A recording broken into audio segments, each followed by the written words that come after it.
Labas rytas, pasaulį. Aš dabar paskambinsiu į Sodrą ir manau, iš pokalbio jūs ir suprasite, kodėl aš skambinu ir kodėl aš noriu su jais pabendrauti. Nes realiai Lietuvoje Sodra ir VMI tai yra mafija, kuri užsiema legaliais reketais. Sveiki, jūs paskambinote į Sodros ir užimtumo tarnybos informacijos centrą.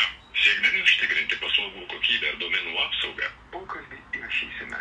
Jeigu sutinkate, pasirinkite jūs dominančią temą. Jei jūs domina Sodros paslaugos, spauskite vienetą. Jei jūs domina užimtumo tarnybos paslaugos, Išankstinė registracija, spauskite 0. Ligos, motinystės ir kitos išmokos, spauskite 2. Mums labai svarbi jūsų nuomonė. Prašome po pokalbio su konsultantu nedėti ragelio ir įvertinti aptarnavimo kokybę. Rekomenduojame nepadėti ragelio, kol neatsilieps konsultantas, nes skambinant iš naujo, jūs pateksite į skambučių eilės pabaigą.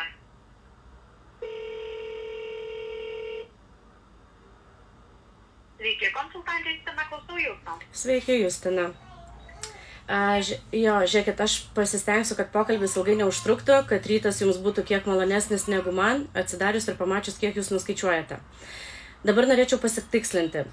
Aš skambinausi į Sodrą Liepos mėnesį, pasiklausti konsultantės, jeigu esant aš dabar esu dekrete ir einu papildomai legaliai dirbti, mane vienai dienai įdarbina, vienai išdarbina. Klausiau mergaitės, kiek man nuskaičiuos. Mergaitė paklausė, kiek aš uždirbsiu, pasakiau 100 eurų uždirbsiu. Man atsakymas buvo, nuo 20 iki 30 eurų jums nuskaičiuos nuo vaiko šito išmokos. Dabar ką aš atsidarau sąskaitą, aš uždirbau 100, jūs nuskaičiavot 70. Kaip čia pas jūs veikia šitas dalykas? Papasakokit man šitą matematiką ir kaip jūs tarpusavį nesusikalbat duoti žmogui informaciją. Aš einu dirbti kam? Veikia įstatymas, tai mes išvedam vidurkį iš jūsų turėtų pajamų, iš ko skaičiavome jūsų vaiko priežiūros išmokas. Ir jeigu jūs sakot, kad dirbate vieną dieną, tarkim, po to kitą vėl atostogose, tai tokiu atveju mes išvedam būtent vienos dienos vidurkį. Jo, tai jūs dabar žiūrėkit, aš dirbu vieną dieną, dirbu, turiu 3-4 mėnesių kūdikį, einu papildomai dirbti, kad prisidurti. Ir iš to, kad aš uždirbu 100 eurų, jūs man 70 nuskaičiuojat? Tai jūs tyčiojatės, kad jūs man paliekate iš uždarbio 30 eurų? Na, žinokit, skyrių specialistai skaičiuoja pagal tvarkas. Aha. Lygina jūsų išmoką sudėjus darbo užmokesčio ant popieriaus ar viršija jūsų vidurkį. Jo, tai kodėl tada man pirminė konsultantė sakė, kad nuo sumos 100 eurų uždarbio, aš jums kokių 20 eurų nuskaičiuos, eikite drąsiai legaliai dirbti.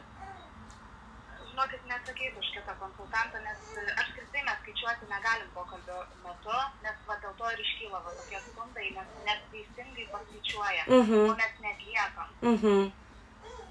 Tai kaip dabar, kaip jūs dabar siūlote tą daryti? Ta prasme, aš realiai, žinokit, jūs ant manęs nesupykit, aš suprantu, kad jūs esate tik registratūros, gal ten darbuotoja, dar kažkaip, bet aš išviešinsiu šitą dalyką, aš paskatinsiu Lietuvos žmonės dirbti šešėlyje. Aš iki žinių nueisiu su šitais jūsų dalykais. Prieš 2 dienas jūs man nuskaičiavote 560 eurų už 2019 metų PSD pristabdymą. Aš rašiau 3 prašymus, kad man leistų atidėti šitą dalyką. Pati Sodra man atsiuntė laišką, kad aš pateikčiau skundą jūsų šitam dalykui, kad jūs man nurašėt nuo kortelės. Aš nepasirašiau sutarties, jūs man nuo kortelės vis tiek nurašėt 560 pinigų ir tai yra vaiko pinigai. Pagal įstatymą jūs turit palikti 420 eurų žmogui pragyvenimui mėnesiui. Jūs man nurėžėt viską nuo kortelės ir aš galvoju, bala nematė. Nekelsiu vėjo, nekelsiu kipišo, nes čia ant dienų einu papildomai legaliai užsidirbti, dar įkris kapeiką. Bet žinokit, su jumis tylėti neįmanoma, jūs esat legali mafija, jūs užsiemat legaliais reketais. Ir reikia jūs viešinti, ta prasme, kodėl jūs man nuskaičiavote, nepalikot 420 eurų pagal įstatymą, pragyventi su kūdikiu. Ir čia dar yra vaiko pinigai. Nuo kortelės viską nurėžėt. Už 2019 metus. Dėl nuskaitimo, žinokit, įmokų skyrius galėtų pakonsultuoti. Jo, jūs kaip visada, jūs arba negalit konsultuoti, arba skambinkit, jūs kitas konsultantas pakonsultuos. Ir pas jūs eina toks užsuktas ratas, kad jūs visi duodat skirtingą informaciją, visi skirtingai kalbate, nukreipinėjate vienas paskui kitą, skambinėjat žmogui. Žinokit, aš tikrai jums Justina, neturiu jokių pretenzijų, bet aš noriu gauti atsakymus ir noriu, ta prasme, arba skatinti Lietuvos žmonės tikrai eiti dirbti į šešėlį. Ir dabar dar visą vasarą aš turiu dirbti, aš galiu dirbti, mane vienai dienai įdarbina, kitą dieną išdarbina. Bet aš tiesiog tūpai paprašysiu, kad manęs nedarbintų ir imsiu juodais. Ir nesuseksit, kur ir kada aš dirbau, nes aš norėjau dirbti legaliai. Aš pasiskambinau, pasiklausiau, kokios sąlygos, kaip, kad eiti oficialiai, baltai dirbti, su ta valstybė, bendradarbiauti. Tai kam? Kad uždirbu 100 ir jūs man 30 paliktumėt nuo uždarbio? Jūs suprantat žmonių pasipiktinimą? Jūs suprantat, kokią bangą aš pakelsiu, nuėjusi iki žinių ir per visas įmanomas social media ir instancijas? Asmeniškai klausant, tai žinoma, kad suprantu, bet... Ačiū. Labai bent jau tiek iš tikrųjų jūsų nuoširdus atsakymas, nes verda viskas, atsidarai ryte bankininkystę, nu tai kam aš einu dirbti, kad pampersams papildomai užsidirbti ir dar oficialiai, legaliai, ir nuo 100 man 70 nuskaičiuoja. Tai aš jau, žinokit, geriau juodais visą tą 100 ir pasiimsiu. Tiesiai šviesiai, žinokit, sakau. Ir nueikit ir vadovybė ir parodykit šitą pokalbį, nes pas jūs jie yra įrašomi. Tegu klauso. Tai gal nueis kur nors per vieną ausį iki kažkokių smegenų dar veikiančių ląstelių. Nes realiai jūs ir VMI, mafija, Lietuvos mafija esate.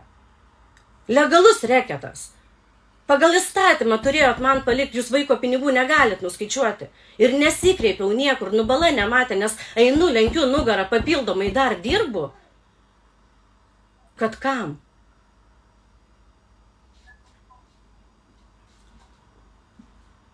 Man jūsų tyla šiaip viską pasako. Jūs iš tikrųjų, aš matau, kad jūs ne ta piktybinė, kuri draskytų man akis, kad čia tokie Lietuvos įstatymai ir taip toliau. Aš girdžiu, aš matau, kad jūs galbūt kažkiek dar jums daina iki smegenų dar veikiančių ląstelių, kad negalima taip elgtis. Ir tikrai ir nueikit šiandien pas vadovybę po šito pokalbio, nueikit ir pasakykit, yra moteris. Aš eisiu per žinias, aš irgi dabar šitą pokalbį įrašinėju. Tai jūs labai gerą žingsnį darot, kad jūs tiesiog tylit ragelį. Nes aš eisiu su savo įrašu per visas žinias ir viešai skatinsiu žmonės eiti dirbti juodai. Nes legaliai neapsimoka. Lenkti nugarą šitoj šaly neapsimoka. Aš aišku atsiprašau, kad sugadinau jums rytą, išsiliejau šiek tiek. Ačiū, kad išklausėte. Ačiū už pokalbį, tada. Ačiū ir jums, Justina. Viso. Prašome įvertinti pokalbio aptarnavimo kokybę, pasirinkant vertinimą nuo vieneto iki 5, kur vienetas reiškia, kad pokalbio kokybė buvo nepatenkinama. 5, mergaitė neserdė. Jei norite palikti... 5, mergaitė neserdė, jinai išgirdo. Mano tikslas buvo paskambinti, kad jūs irgi išgirstumėt, kokia yra tiesiog situacija, kaip nesąžiningai elgiasi su Lietuvos žmonėmis. Ir tikrai nuoširdžiai sakau, eikit, jeigu turit galimybę, dirbkit juodai, imkite vokeliuose, nes kitaip neapsimoka. Dar plus, kad aš skambinausi, pasiklausiau, pasisakiau nuoširdžiai, noriu eiti baltai, oficialiai dirbti, kiek jūs man nuskaičiuosite.